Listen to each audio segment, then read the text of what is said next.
आपको मैं एक दोबारा से रिपीट कराता हूँ भाइयों। 21 साल के भगत सिंह, राजगुरु सुखदेव, चंद्रशेखर आज़ाद और मंगल पांडे, झांसी की रानी और अशफाक उल्लाह खां ऐसे महान महान क्रांतिकारी थे। अनेकों अनेक क्रांतिकारी थे। ये तो मैंने सिर्फ आपसे 8 से 10 क्रांतिकारी के नाम बताए। ऐसे असंख्य, ऐसे अनेक असंख्य, इनकी संख्या नहीं है भाई। ऐसे महान महान क्रांतिकारी थे तात्या टोपे जैसे, और जिनके हमने नाम भी नहीं याद। ऐसे ऐसे महान क्रांतिकारी थे जिनके हम नाम भूल गए। नाम क्यों भूल गए भाई? क्योंकि पढ़ा ही नहीं जा रहा भाई हमको। किताब नहीं है उनकी। भगत सिंह के जीवन के ऊपर कोई किताब नहीं है। मंगल पांडे के जीवन के ऊपर कोई किताब नहीं बच्चों के लिए।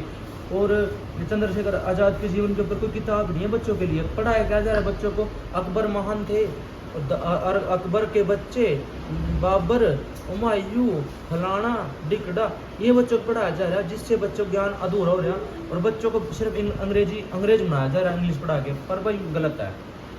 क्योंकि जब ब्रिटिश शासन ने, अंग्रेजों ने भगत सिंह को फांसी के लिए 3 थे में। चंद्रशेखर आज़ाद ऐसा क्रांतिकारी था भाइयों, उसको अलग कर दिया था। भगत सिंह से और राजगुरु सुखदेव से चंद्रशेखर को अलग कर दिया था। 500 किलोमीटर का फर्क था उनकी जेल में। क्योंकि चंद्रशेखर आज़ाद ऐसे इतना खतरा, मतलब इतना उसमें था जोश और गुस्सा इतना था उसमें। देखो भाइयों, इतना गुस्सा इतना जोश था उसमें। वो भगत सिंह था, राजगुरु सुखदेव था, फांसी नहीं होने देता था। वो जेल तोड़ता था, मतलब इतना जेल तोड़ता करता वो। मतलब इतना जज्बा कहाँ से आ रहा है उसके अंदर? जेल तोड़ने की कहाँ से आ रहा है इसके अंदर इतना जज्बा? वो उसके अंदर खून थे। सत्याग्रह प्रकाश पड़ रखी थी। आर्य समाज के संपर्क में आने के कारण जब उन्होंने सत्या का रूप धारण किया ना, तो चंद्रशेखर के खून में लहर दौड़ती थी, लहर क्रांतिकारी भाव की। और जब लहर दौड़ती है ना भाइयों, तो उसके लिए जेल की सलाखें ऐसी थी जैसे मतलब एक कागज का टुकड़े ऐसे पार देता जेल को। जब चंद्रशेखर आज़ाद दहाड़ मारता था ना, भारत माता की जय, भारत माता की जय, अंग्रेज मुंह देते थे भाई, पीछे हट जाता है, डर जाते हैं। जब भी तो 500 किलोमीटर का फैसला रखा था उनके जेल में। अगर वे इकट्ठे होते ना तो किसी में हिम्मत नहीं थी चंद्रशेखर के सामने उसके भगत सिंह को फांसी दे दे। क्योंकि घना प्यार करा था वो भगत सिंह था, राजगुरु सुखदेव था, घना प्यार करा था भाई चंद्रशेखर आज़ाद का एक अलग रुतबा था। गात का सारा, और भाई तोड़ फोड़ करने का, जेल तोड़ने का, इन चीज़ों का अलग मेहनत, मतलब उसके खून में अलग ही क्रांतिकारी का होता। देखो जोश भगत सिंह में भी था, जोश राजगुरु सुखदेव में भी था, और जितना जोश और जितना खतरनाक चंद्रशेखर आज़ाद था ना, वो उन तीनों का गुरु था। मतलब सीनियर भी था उनका उम्र में, उन दोनों होता है, उम्र में बड़ा भी था वो, सीनियर भी था। पर प्यार ज़्यादा होने के कारण मित्रता ज़्यादा गाढ़ी होने के कारण उनसे इतना प्यार करता वो जेल तक छोड़ देता हमारे भाई। वो काकोरी कांड आपने पता है?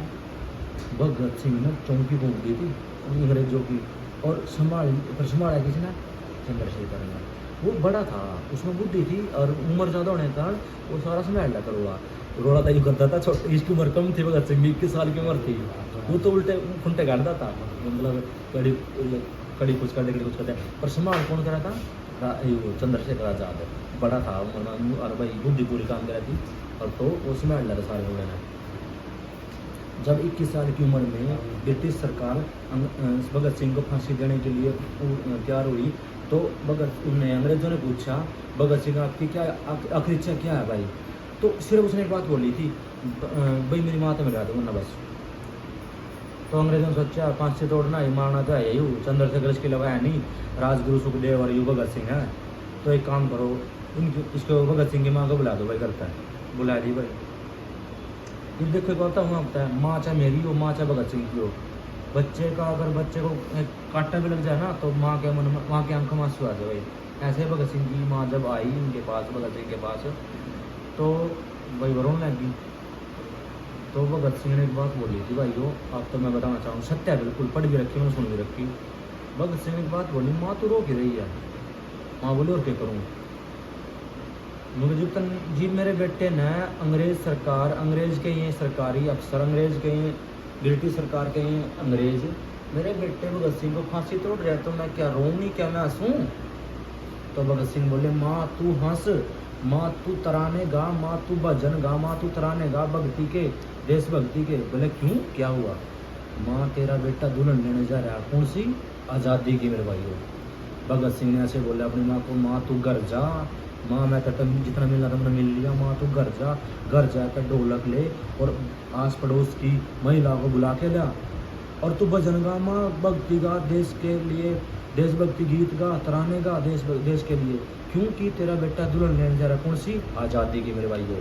तो उसकी माँ ने ऐसे किया, घर गई, घर जाने के बाद जब उसने आस पड़ोस की महिला को बुला के लाई और जब वो भजन गाने लगी तो उसकी पड़ोस की जो महिला थी मैं भगत सिंह की माँ को बोली, ए माँ तू पागल हो गई है?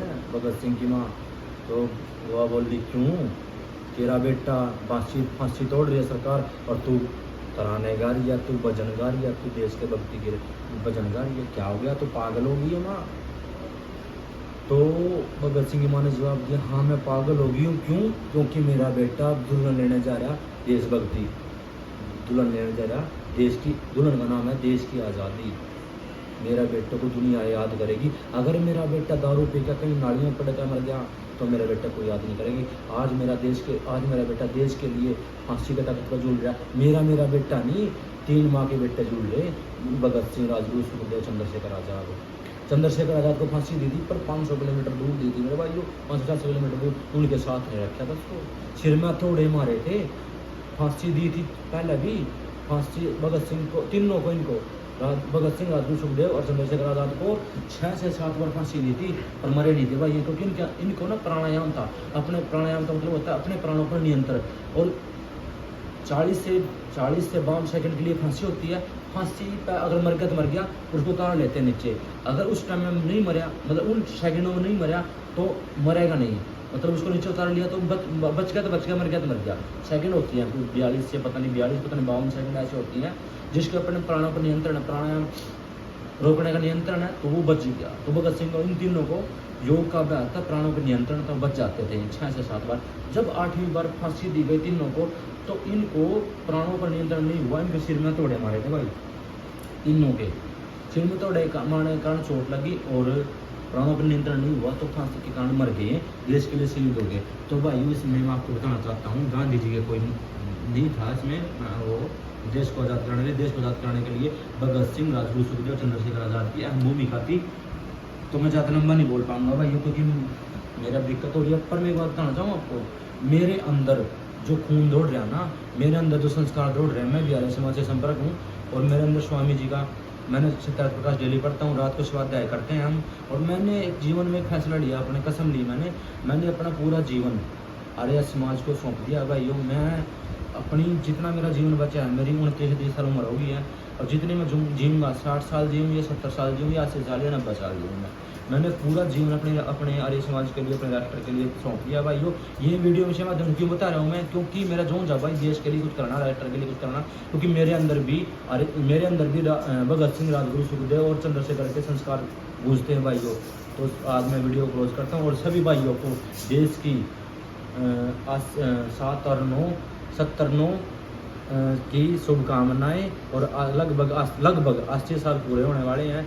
देश की आज़ादी की खुशी मनाओ भाइयों, देश का अमृत महोत्सव की खुशी मनाओ और अपने छोटे भाई को प्यार, वीडियो पर प्यार जताओ भाइयों और लाइक शेयर कमेंट जरूर किया करो भाइयों।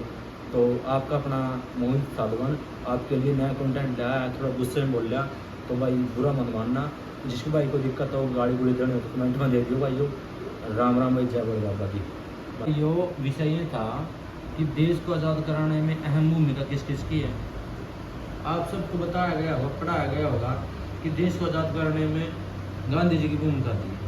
और भाई आपको गलत पढ़ाया गया है भाई, क्योंकि जहाँ तक मैंने स्टडी की है, मैंने पढ़ा है तो उसमें मैंने आज तक ऐसा नहीं पढ़ा अभी गांधी जी को अहम भूमिका थी। क्योंकि गांधी जी ने तो सारे आंदोलनों को वापस ले लिया था। जब उन्होंने दांडी यात्रा निकाली तो उन्होंने उसको स्थगित कर दिया।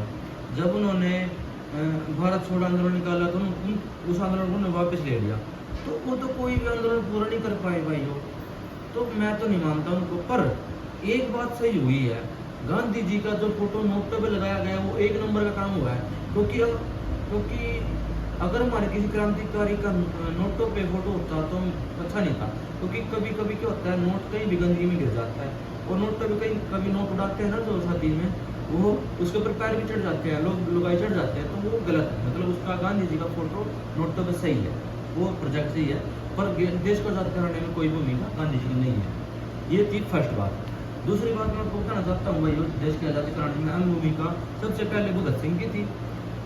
भगत सिंह, राजगुरु, सुखदेव, चंद्रशेखर आजाद, तीन मित्र थे।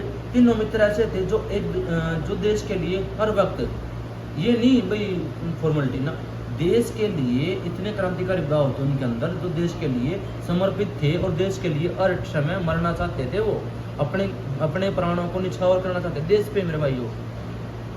और आपको बता देता हूँ मैं, जब भगत सिंह 21 साल की उम्र में थे, और शुरू से ही वो आर्य समाज के संपर्क में आने के कारण सत्याग्रह प्रकाश पढ़ी उन्होंने। सत्याग्रह प्रकाश पढ़ने के कारण उनके अंदर इतने क्रांतिकारी भाव पैदा हो गए कि वो देश के लिए कुछ ना कुछ कर गुजरने की भावना रखते थे। भगत सिंह का कभी भी बच्चों को भगत सिंह की जीवनी नहीं पढ़ाई गई, चंद्रशेखर आजाद की जीवनी नहीं पढ़ाई गई, भगत और राजगुरु सुखदेव की जीवनी नहीं पढ़ाई गई। पर मैं आपको बताना चाहता हूँ भाइयों, जब तक बच्चों को नहीं पढ़ाया जाएगा तो तब तक मेरे बच्चे मानेंगे भाई देश को आज़ाद कराने में अहम भूमिका गांधी जी की थी। पर मैं नहीं मानता भाइयों। कुछ भाइयों को बुरा भी लगेगा, जो पानी मारने वाले हैं और जो चाटू करता है उनको बुरा भी लगेगा, भाई इतना कड़वा क्यों बोलता है। पर मेरा असूल है भाइयों, जो बात गलत है उसको गलत साबित करना चाहिए, जो बात सत्य है उसको सत्य करना चाहिए। क्योंकि स्वामी जी का एक वचन है, अगर सत्य नहीं बताओगे तो झूठ भी मत बताओ भाइयों।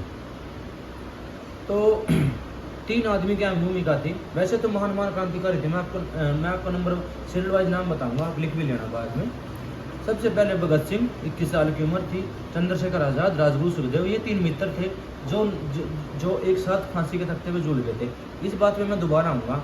उसके बाद सबसे पहले भगत सिंह, चंद्रशेखर आजाद, राजगुरु सुखदेव, राम प्रसाद बिस्मिल, अशफाक उल्ला खां और झांसी की रानी मंगल पांड्या, तात्या टोपे, और ऐसे महान अनेक क्रांतिकारी थे जो देश के लिए अपने प्राण न्यौछावर कर दिए। जिन्होंने भाइयों देखो, ये जो मेरे गांव के लोग हैं, जो मेरे मित्र हैं, जो मेरे वीडियो पे, मेरे ब्लॉग पे हंसते हैं, मेरे को कोई दिक्कत नहीं है। पता क्या है, उनका काम हंसना, मेरा काम आगे बढ़ना। जब तक आपको कोई आंसी नहीं लगाएगा तो आपको मोटिवेट नहीं मिलेगी, आपको पिंच नहीं करेगा तो आपको जोंज नहीं होगी, गुस्सा नहीं होगा। जब तक आपके शरीर में जोंज और गुस्सा नहीं होगा तो आप कुछ नहीं कर पाओगे, आप जीरो हो जाओगे, आप शून्य हो जाओगे, बैठ के पड़े रह जाओगे। तो मेरे को बैठ के पड़े का टाइम नहीं काटना भाई, मेरे को तो बहुत बड़ा आने वाले टाइम में स्टार बनना है। स्टार जब भी बना जाएगा जब मेहनत करते हैं, मेहनत करने वाले को भी हार नहीं। राम राम भी सारे भाई ना, जय बड़े बाबा की। तो आज भाई आज़ादी का अमृत महोत्सव है भाइयों, और अपने देश को आज़ाद हुए 7 और 9 साल हो गए भाइयों, और 7 और 9 का मतलब है लगभग 80 साल पूरे हो गए हैं अपने देश को आज़ाद हुए। तो आज़ादी का अमृत महोत्सव के लिए सभी देशवासियों को मोहित सालों की ओर से बहुत बहुत शुभकामनाएं और हार्दिक पर्व मनाना चाहिए हमें अपने देश के आज़ादी के लिए। और दूसरी जो खुशी की बात है, आपके प्यारे अपने मोहित सालों के 3K कंप्लीट हो गए भाइयों, 3K सब्सक्राइब कंप्लीट हो गए भाइयों। और आपको मैं बताना चाहता हूँ, आज व्लॉग के माध्यम से लगभग 80 साल अपने देश को आज़ादी के पूरे हो गए हैं। और देखो, आज़ादी के तो पूरे हो गए हैं, पर फिर भी कुछ लोग ऐसे हैं जो हमको दोबारा से गुलाम करने की कोशिश कर रहे हैं। कैसे भाइयों? जैसे कि अडानी और अंबानी और टाटा जैसे अमीर आदमी हमारी फ़ौज को खरीदना चाहते हैं, इंडियन आर्मी को। वो कहते हैं, अंबानी कह रहा है कि भाई मेरे नाम की, जो मेरा नाम से ब्रांड है जियो का, उसकी वर्दी पहनो। और इंडियन आर्मी को बोल रहा है, रक्षा मंत्रालय को बोल रहा है कि मेरे नाम की इनको वर्दी पहनाओ।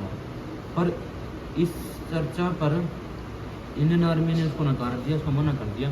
क्योंकि अगर इंडियन आर्मी ने जियो की वर्दी पहन ली तो भाई साहब कोई नहीं रोक सकता दोबारा से देश को गुलाम होने के लिए, क्योंकि एक बंदे के लिए कोई काम नहीं करेगा भाई।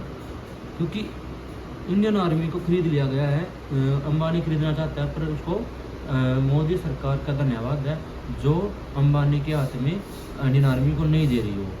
पर कुछ लोग ऐसे हैं जो धक्के से इंडियन आर्मी को खरीदना चाहते हैं, और 1% तो खरीद भी लिया है। जब से इंडियन आर्मी 4 साल की हुई है, जब से बच्चों को रुझान भी खत्म हो गया, सारे बच्चे विदेश चले गए हैं। चलो इस मैटर पे हम दूसरी बार बात करेंगे। आज मैं क्योंकि इस मैटर पे मेरे विषय में 1 घंटा बोल सकता हूँ मैं। इंडियन आर्मी के लिए अग्निवीर के ऊपर मैं 1 घंटा बोल सकता हूँ, वैसे भी इतना मेरा हुनर है। क्योंकि मेरे को इंडियन आर्मी के हर एक अफसर के जेसीओ, ब्रिगेडियर, जनरल, कर्नल, सेना के तीनों जनरल, सब के बारे में पूरी जानकारी, क्योंकि मैं 10 से 12 साल में इंडियन आर्मी में काम कर चुका हूँ। आपका आशीर्वाद है। और भाइयों, जो विशेष चर्चा क्या है, लगभग देश के 80 साल पूरे हो गए हैं आज़ादी के, होने वाले हैं, सॉरी 7 और 9 हुए हैं इनको देश को आज़ाद हुए। पर भाइयों, आपने कभी ध्यान दिया है भाई, आज़ादी देश को आज़ाद कराने के लिए सबसे